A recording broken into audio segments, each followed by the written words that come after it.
We're at hole number 3, chipping. The chip shot is just when you're off the green and you need the ball to have a little bit of lift to get up and over that rough grass and onto the green and rolling to the hole. Now sometimes we can choose to use our putter when that grass is cut real short and that ball will move through it. But when we need to get up and over any type of grass, we want to chip. So we know we have to set up a little differently to allow that ball to pop off the club face, get onto the green, and roll to the hole. We're going to make some setup changes. I want you to remember something very easy. BLT. So think of bacon, lettuce, and tomato. Makes me hungry. I don't know about you. But with that, we're going to remember the ball position is towards your back foot. The L is lean towards your target. And the T is pick an intermediate spot to land the ball. It's going to get off this surface, get onto the putting green, and roll to the hole. So B stands for ball back in your stance, L stands for lean towards your target, and T stands for hitting that intermediate target where that ball lands and then rolls to the hole. Try one here.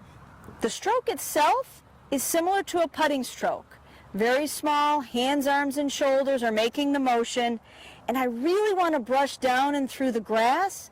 When I brush down and through the grass, that's going to cause the ball to pop up in the air, jump on the green, and roll towards the hole.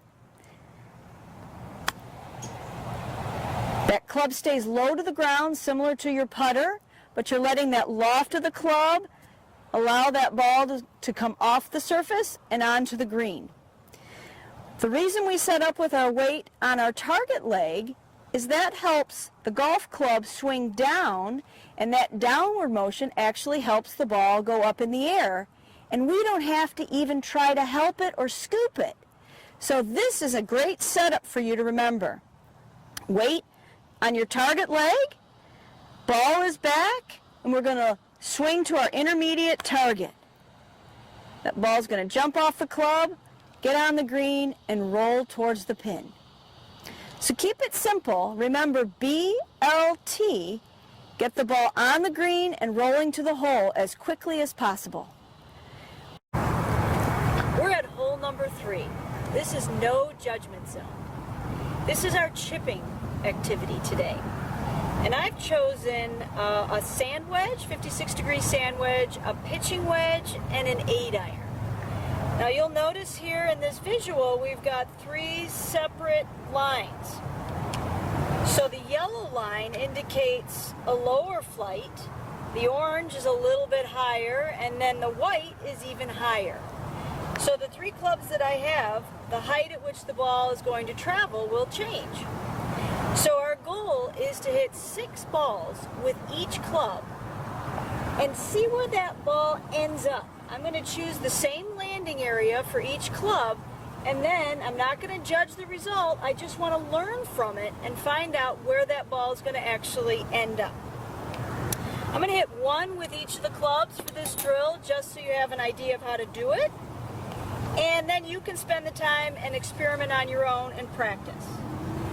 So this is my sand wedge, set up with BLT, weight on the left, or target side, lean my body there, ball back, and hit my landing area. Look at that. All right. Then I'm going to take my pitching wedge, do the same thing, hit that same landing spot, and see where that ball rolls out to. Okay. And then my last club will be my 8-iron.